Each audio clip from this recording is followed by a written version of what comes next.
Welcome to The Queen's Lair, a lifestyle podcast. Get inspired by our latest tips and information about small business, entrepreneurship, natural hair, travel, food, and even relationships.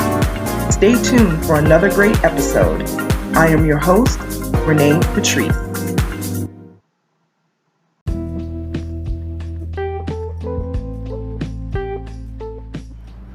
Welcome back, everyone. Thank you so much for tuning into my podcast once again. So, I wanted to talk about this because, I know I've mentioned it on this podcast before, but I know most of us have seen by now, Will Smith has put out a formal apology. Well, he had a formal apology before, but this one is a video apology, and it's about 5 minutes long, a little over 5 minutes. And it is basically recounting the last few months and what he has been feeling and dealing with. And I can honestly say it's probably one of the best apologies that I've seen or heard in a long time. It was very heartfelt. It was, let me just tell you where my heart is at. He identified, because a lot of people apologize, but a lot of people don't apologize for what they actually did. They just say, I'm sorry if I hurt you. Saying I'm sorry if I hurt you is not an apology. And just know, if you ever give me an apology like that, that's not an apology. I'm not going to consider that apology because it's really not. I believe a true apology is to name what you did and then to identify why it was wrong, and then to further bring to the table your apology of that action, that adverse action, whatever it was, or maybe it's something that you said.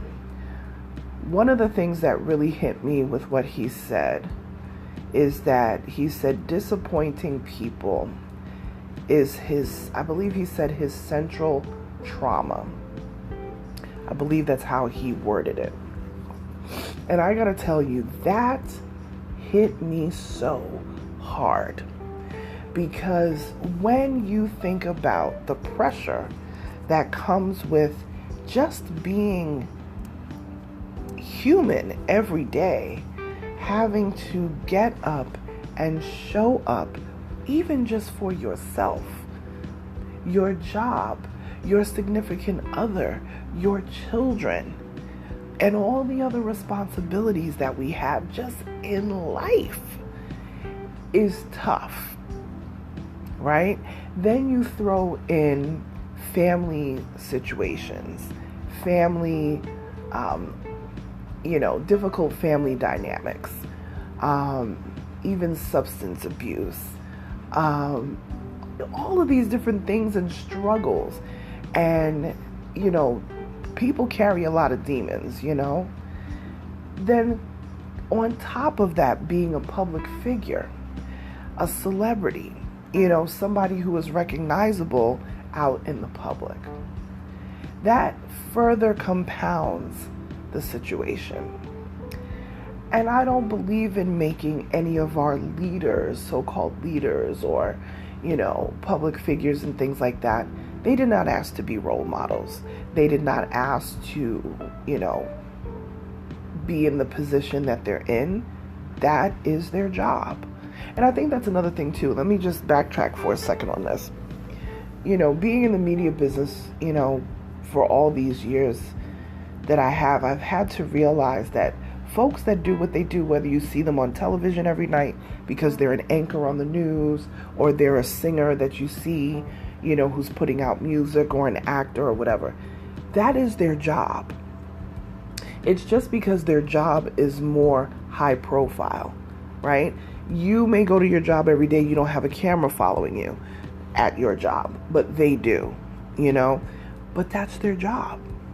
This is really what it is. That is their livelihood. That is their job. So when you have this constant scope on you, it can be really difficult. It's not an excuse to do whatever you want to do because you feel like you're a celebrity, you're untouchable.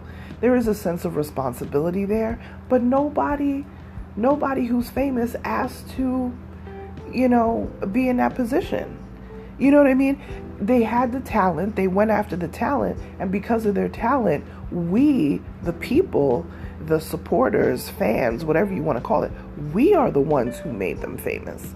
We are the ones who, they had a talent, it was amazing, they can sing, they can act, they can, whatever it is.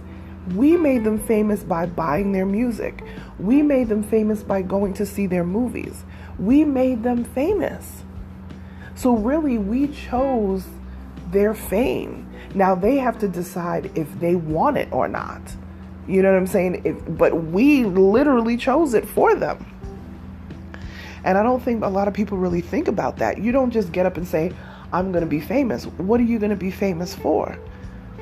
Famous people have fans and supporters, that come out of their talent. They're talented. Ooh, let's get their music. And it catches on. And it's like, oh, did you hear about so-and-so? Oh, and it catches on. Oh, did you hear about so? Oh, I never heard that song. Oh, that's a dope song. Next thing you know, it's playing on radio.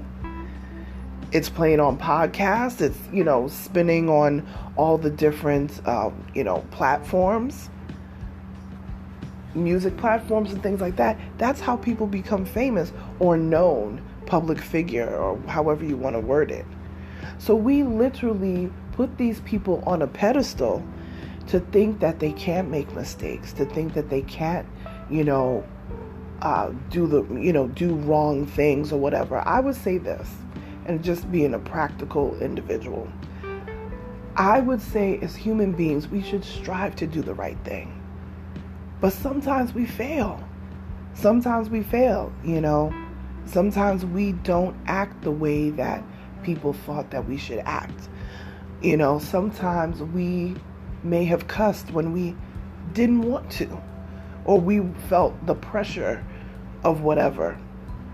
And yes, our our public figures and, people who are in leadership positions, whether that's within the church, whether that's in government, yes, we do hold them to a higher standard.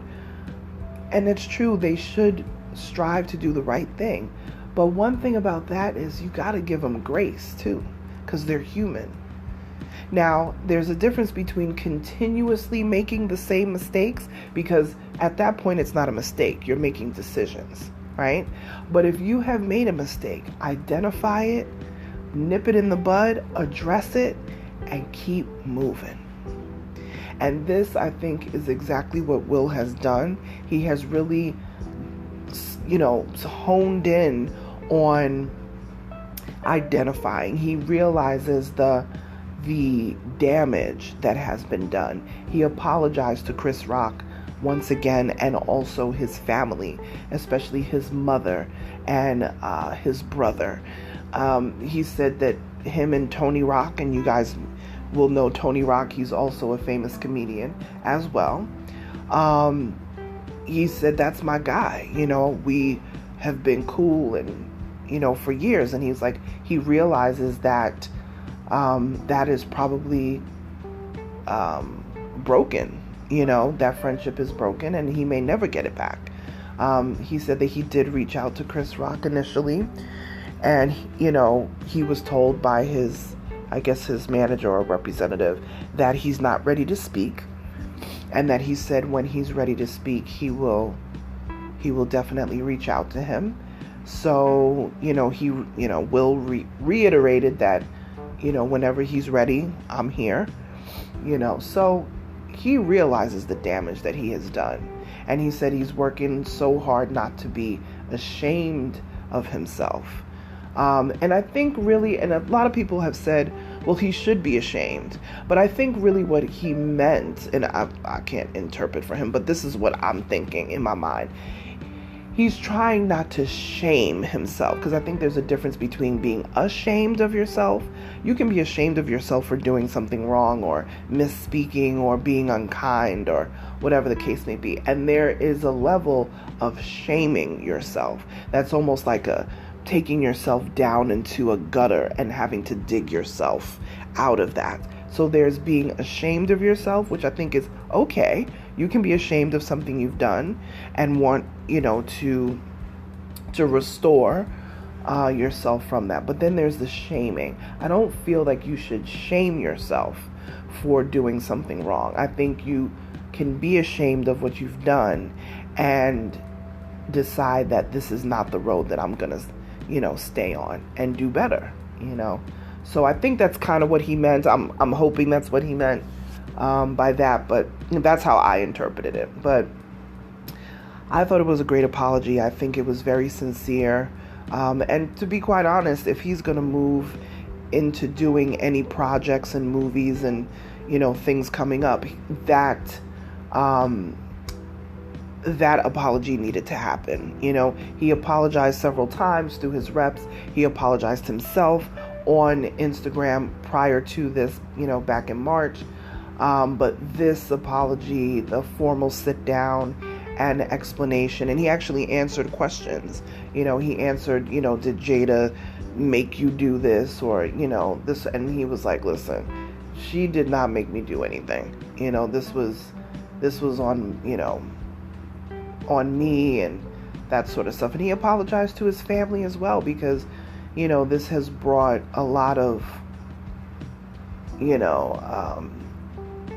negative attention to both families, the Rock family and, the Smith family. So I'm glad that he did it. I never canceled the brother. I mean, I know a lot of people probably unfollowed him. I never unfollowed him. I've been waiting for him to come back. And I don't think anything that he did should be a life ruiner. He made a big mistake, a major mistake, and it was absolutely wrong of him to do.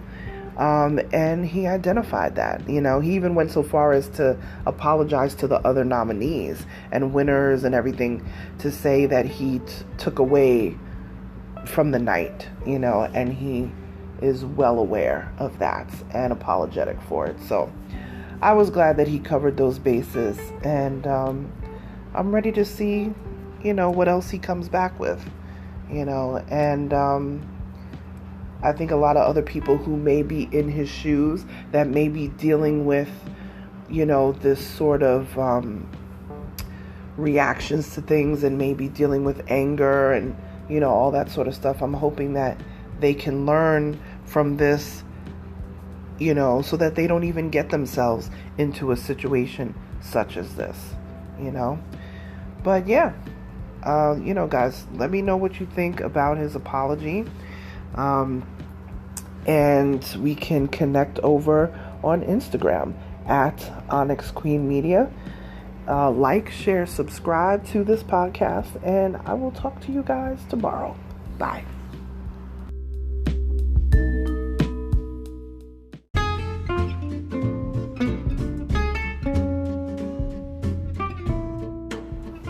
Online savings simplified. Don't search for coupon codes ever again. With one click, Honey's smart shopping assistant will automatically apply discounts to your cart in seconds. Save on all your favorite things. Easily pay less for products you're already buying online. It's as easy as 1, 2, 3. Join Honey for free.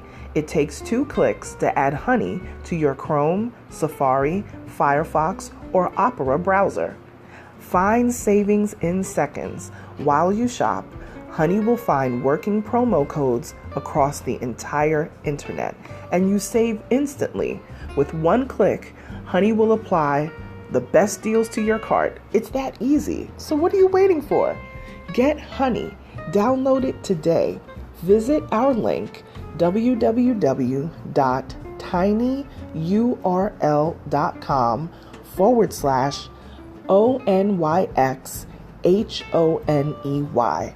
That's www.tinyurl.com/ONYXHONEY. tinyurl.com/Onyx Honey. Start saving right now.